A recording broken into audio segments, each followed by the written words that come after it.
সুপ্রিয় শিক্ষার্থী, তোমাদের সবাইকে আমার আন্তরিক শুভেচ্ছা। আশা করছি তোমরা সবাই সুস্থ আছো এবং নিরাপদে আছো। অনলাইন ক্লাসে তোমাদের সবাইকে আরো একবার স্বাগত জানাই। আমি আইনুন নাহার, প্রভাষক, Lakers public school and college, Rangamati. সুপ্রিয় নবম এবং দশম শ্রেণীর শিক্ষার্থী, আমরা ব্যবসায় উদ্যোগ দশম অধ্যায় ব্যবসায় উদ্যোগ উন্নয়নের সহায়ক সেবা এই অধ্যায়টি পাঠ করছিলাম। এই অধ্যায় হতে আমরা এর আগের ক্লাসগুলোতে বিভিন্ন ধরনের সহায়ক সেবা এবং বিভিন্ন প্রতিষ্ঠান হতে, সরকারি বিভিন্ন প্রতিষ্ঠান হতে সহায়ক সেবাগুলো প্রাপ্ত এবং সেই প্রতিষ্ঠান সম্পর্কে আমরা জেনেছি। তারই ধারাবাহিকতা হিসেবে আজও আমি 4টি সরকারি যে প্রতিষ্ঠান আছে, যে প্রতিষ্ঠানগুলো থেকে আমরা সাহায্য সহযোগিতা পাই, সেই রকম 4টা প্রতিষ্ঠানটি আজকে আমি নিয়ে তোমাদের সাথে আলোচনা করব। এটি যদিও 4টা প্রতিষ্ঠান বলছি, কিন্তু তোমাদের পাঠ্যপুস্তক বইয়ে তত বেশি বিস্তারিত কোনো বিবরণ সেখানে নেই। আমি যতটুকু পারবো তাও তোমাদের বিবরণ সহকারে বুঝিয়ে দেওয়ার চেষ্টা করব। চলো সুপ্রিয় শিক্ষার্থী, তাহলে আমরা মূল ক্লাসে চলে যাই। আজ আমরা ব্যবসায় উদ্যোগ উন্নয়নে সহায়ক সেবার এই অধ্যায়টি হতে বাংলাদেশ শিল্প কারিগরি সাহায্য কেন্দ্র বা বিটাক এবং বাংলাদেশ বিজ্ঞান ও শিল্প গবেষণা পরিষদ, যুব উন্নয়ন অধিদপ্তর ও মহিলা অধিদপ্তর, এই 4টা প্রতিষ্ঠান সম্পর্কে জানবো এবং জানবো যে এই 4টা প্রতিষ্ঠান কিভাবে আমাদের ব্যবসায় উদ্যোগ উন্নয়নে সাহায্য সহযোগিতা করে। চলো তাহলে সবার প্রথমে আমরা যাই বিটাকের কাছে। বিটাক হচ্ছে বাংলাদেশ শিল্প কারিগরি সাহায্য কেন্দ্র। বাংলাদেশ শিল্প কারিগরি সাহায্য কেন্দ্র দেশের শিল্পায়ন এবং অর্থনৈতিক পরিবর্তন প্রক্রিয়ায়, বিশেষ করে শিল্পায়নে উৎপাদনশীলতা বৃদ্ধির লক্ষ্যে সংগঠিত এই সংস্থাটি প্রতিষ্ঠিত হয়। অর্থাৎ আমাদের দেশে আগেই বলেছিলাম যে আমাদের দেশ কিন্তু কৃষি নির্ভর একটি দেশ ছিল। সেইখান থেকে 70 দশকের পরে আমাদের দেশে এই শিল্পায়নের একটা ধীরে ধীরে ঢেউ উঠে। সেই ঢেউটা আস্তে আস্তে একেবারে বড় জোয়ারের যে ঢেউ, সেই ঢেউ আকারে রূপান্তরিত হয় 2000-এর পর থেকে। তো তার আগে এই যে ছোট ঢেউগুলো যে তৈরি হচ্ছিল, সেই ঢেউগুলোকে একদম বড় আকারের জোয়ারের যে ঢেউ, সেই ঢেউয়ে পরিবর্তন করার জন্য এই প্রতিষ্ঠানগুলো অনেক গুরুত্বপূর্ণ ভূমিকা রেখেছে। তার মধ্যে থেকে এই যে বিটাক বা বাংলাদেশ শিল্প কারিগরি সাহায্য কেন্দ্র, এটি অন্যতম একটি প্রতিষ্ঠান। এটির মূল লক্ষ্য ছিল দেশের শিল্পায়ন এবং অর্থনৈতিক পরিবর্তন। মূল লক্ষ্য কি এদের? মূল লক্ষ্য হচ্ছে শিল্পায়ন এবং অর্থনৈতিক পরিবর্তন প্রক্রিয়ায়, বিশেষ করে শিল্পক্ষেত্রে উৎপাদনশীলতা বৃদ্ধিতে কাজ করা। এটি যে বিশেষ বিষয়গুলোর উপরে কাজ করে, বিভিন্ন প্রকাশনা, সেমিনার, দলগত আলোচনা, প্রদর্শনী, চলচ্চিত্র প্রদর্শনের মাধ্যমে আধুনিক কারিগরি প্রযুক্তিগত জ্ঞান দান করে থাকে এই বাংলাদেশ শিল্প কারিগরি সাহায্য কেন্দ্র। কি বললাম?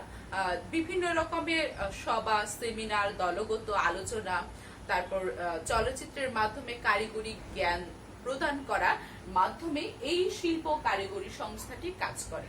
এটি কারিগরি ও ব্যবস্থাপনা দক্ষতা বৃদ্ধির জন্য প্রশিক্ষণ, নতুন ডিজাইন, যন্ত্রপাতির সাথে পরিচিতি করানো ও যন্ত্রপাতি স্থাপনে উদ্ভূত সমস্যার সমাধানের উপদেশ প্রদান করে।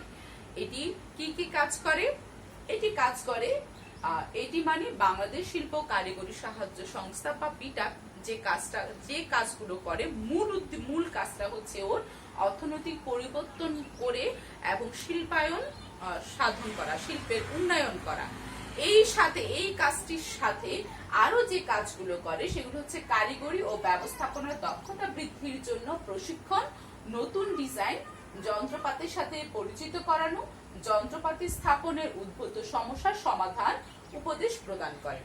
কিভাবে এই কাজগুলো করে? এই কাজগুলো তারা করে বিভিন্ন রকমের সভা, সেমিনার, দলগত কাজ, প্রদর্শনী, চলচ্চিত্রের মাধ্যমে, কারিগরি জ্ঞান প্রদান করার মাধ্যমে এই প্রতিষ্ঠানটা কাজ করে থাকে। তাহলে আমরা দেখলাম যে বাংলাদেশ শিল্প কারিগরি সংস্থা, সাহায্যকারী সংস্থাটা কি, কি এর মূল উদ্দেশ্য, এছাড়া আর কি কি কাজ করে এবং কিভাবে কাজ করে। এইবার আসি, তারপর বলছে যে এই বিটাকের চারটা আঞ্চলিক কেন্দ্র রয়েছে।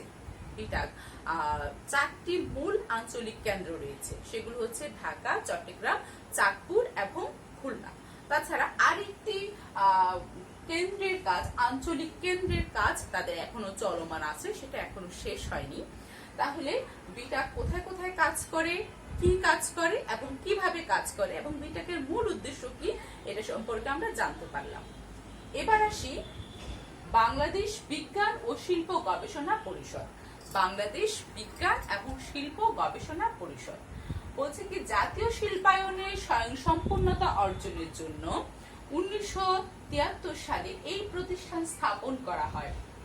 জাতীয় শিল্পায়নের স্বয়ংসম্পূর্ণতা অর্থাৎ যে শিল্পের যে স্বয়ংসম্পূর্ণতা প্রয়োজনীয়তা যে অনুভূত হয়, সেই স্বয়ংসম্পূর্ণতা অর্জনের লক্ষ্যে বাংলাদেশ বিজ্ঞান ও শিল্প গবেষণা পরিষদ স্থাপিত হয়। একটা শিল্পের নতুন পণ্য, নতুন শিল্পের যন্ত্রপাতি স্থাপন, নতুন ভাবে শিল্পের উৎপাদন, এগুলো সত্যিকার অর্থে কিন্তু একটা গবেষণামূলক কাজ। তো শিল্প সংক্রান্ত এই গবেষণামূলক কাজগুলো এইখানে হয়ে থাকে, অর্থাৎ বাংলাদেশ বিজ্ঞান ও শিল্প গবেষণা পরিষদে। সেইখানে বলছি কি জাতীয় শিল্প গবেষণার এই স্বয়ংসম্পূর্ণতা অর্জন করাই এই প্রতিষ্ঠানের মূল লক্ষ্য। এটি জন্ম হয় 1973 সালে, এই প্রতিষ্ঠানটা স্থাপন করা হয়। এই পরিষদের শিল্প ক্ষেত্রে বিভিন্ন ধরনের নতুন আবিষ্কার ও উদ্ভাবন, বিজ্ঞান ও শিল্প গবেষণার দিক নির্দেশনা, নতুন পণ্য ও প্রক্রিয়া উদ্ভাবন করে থাকে। তাহলে কি কি করে থাকে এরা? এই প্রতিষ্ঠানটি বিজ্ঞান, এই প্রতিষ্ঠানটি শিল্প পরিষদের ক্ষেত্রে বিভিন্ন ধরনের নতুন আবিষ্কার, যে কোনো নতুন আবিষ্কারের ক্ষেত্রে উদ্ভাবন আবিষ্কার করে এবং উদ্ভাবন করে। তারপর বলছে বিজ্ঞান ও শিল্প গবেষণার দিক নির্দেশনা প্রদান করে। বিজ্ঞান এবং শিল্পটা স্থাপন করার জন্য বিজ্ঞানের প্রয়োজন হয়, সেইটা গবেষণার দিক নির্দেশনা দান করে এই বিজ্ঞান ও শিল্প গবেষণা কেন্দ্র। নতুন পণ্য ও প্রক্রিয়া উদ্ভাবন করে থাকে। এরপরে দেশের শিল্প কারখানা প্রতিষ্ঠান ও উন্নয়নের সাথে সম্পর্কযুক্ত বিজ্ঞান, শিল্প, প্রযুক্তি বিষয়ক সমস্যাবলীর উপরে গবেষণা করে। গবেষণা উৎসাহিত করা ও গবেষণা পরিচালনা পরামর্শ করা এই পরিষদের অন্যতম উদ্দেশ্য।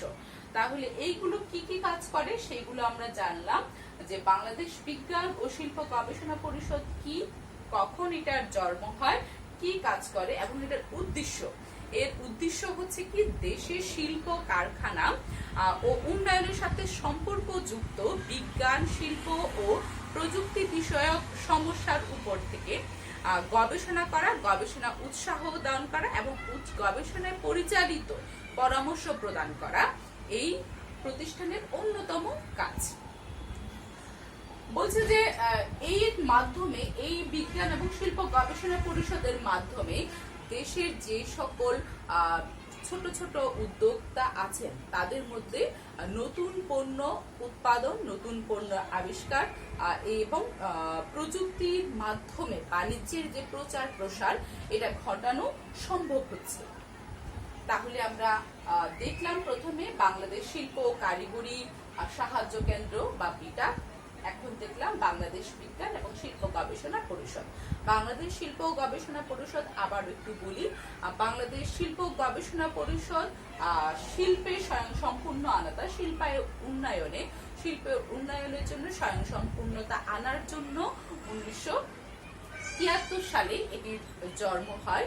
এটি সাধারণত যে উদ্দেশ্যে স্থাপন করা হয় সেটা হচ্ছে যে শিল্পের দেশে এবং দেশের শিল্প এবং কারখানার মধ্যে প্রতিষ্ঠানের যে উন্নয়ন করা, তাদের মধ্যে শিল্প প্রযুক্তি বিষয়ক সমস্যা যে উদ্ভব হয় সেই সমস্যাগুলো সমাধান করা, গবেষণায় উৎসাহিত করা, এবং গবেষণা পরিচালিত পরামর্শ প্রদান করা এই পরিষদের অন্যতম উদ্দেশ্য।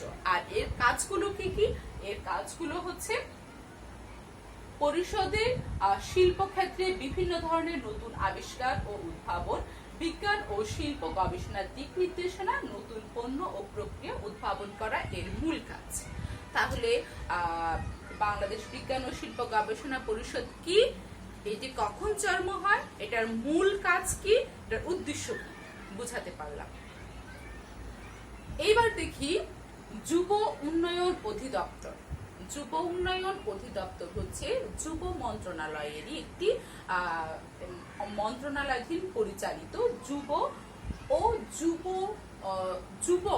ও যুবতীদের, এটা স্বল্প শিক্ষিত এবং শিক্ষিত দুই ধরনের যুবক এবং যুবতীদের।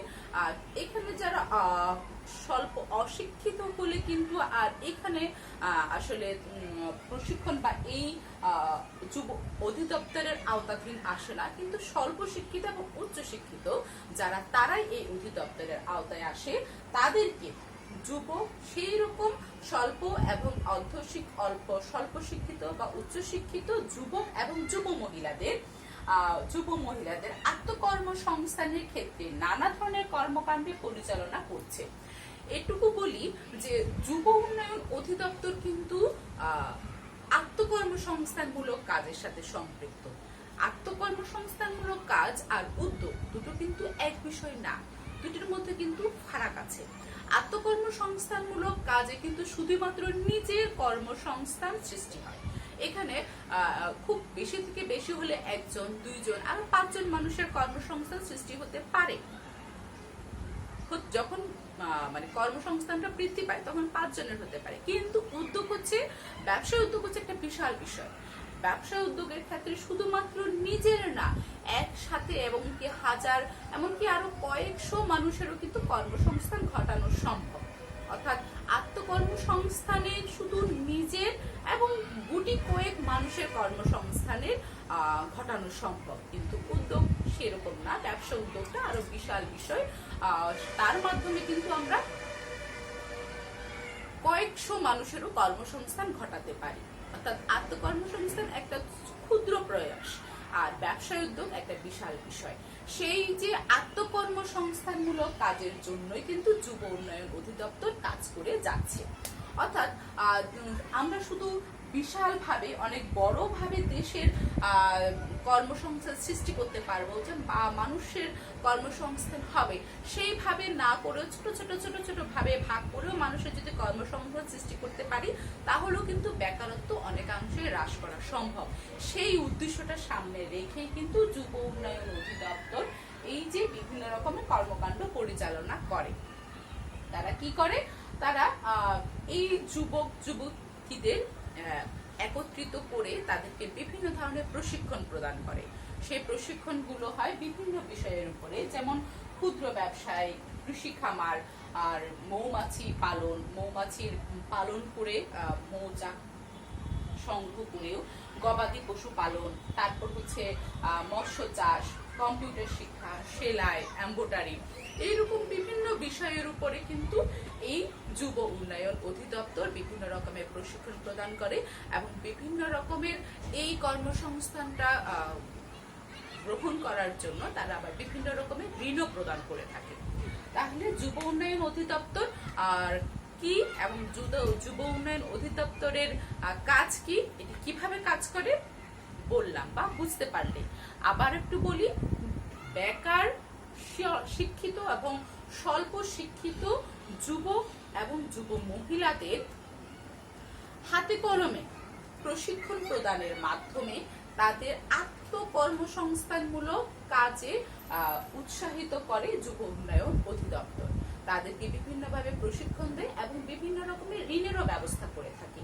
তো এই যুব উন্নয়ন অধিদপ্তর কিভাবে প্রশিক্ষণ দেয়, কিভাবে কাজ করে, বিভিন্ন ক্ষেত্রে, ক্ষুদ্র ব্যবসায়ের ক্ষেত্রে, তারপর হচ্ছে মৌমাছি, কম্পিউটার, এরকম তাদের বিভিন্ন রকমের বিভিন্ন বিষয় থাকে। সেই বিষয়গুলির উপরে এমব্রয়ডারি, সেলাই, যার যেদিকে দক্ষতা থাকে, যার যেদিকে জ্ঞানটা থাকে, তাকে সেই দিকে ধাবিত করে। সর্বশেষ আসি মহিলা অধিদপ্তর। মহিলা অধিদপ্তর এটি আসলে মূল উদ্দেশ্য কিন্তু এটা স্থাপন করা হয়েছে গ্রামীণ এবং শহরের যে নারীরা আছে তাদের ক্ষমতায়ন, তাদের সৃজনশীল বিকাশের একটা সুযোগ তৈরি করে দেওয়ার জন্য আত্মকর্মসংস্থানমূলক প্রতিষ্ঠান। আবার বলছি, গ্রামীণ এবং শহরের যে মহিলারা আছে সেই মহিলাদের কর্মসংস্থান সৃষ্টি করা, একই সাথে তাদের সৃজনশীল প্রতিভার বিকাশ ঘটানো, একই সাথে তাদের ক্ষমতায়ন, নারীর ক্ষমতায়ন নিশ্চিত করার উদ্দেশ্যেই কিন্তু এই মহিলা অধিদপ্তর, মূল উদ্দেশ্যটাই কিন্তু এটা মহিলা অধিদপ্তরের।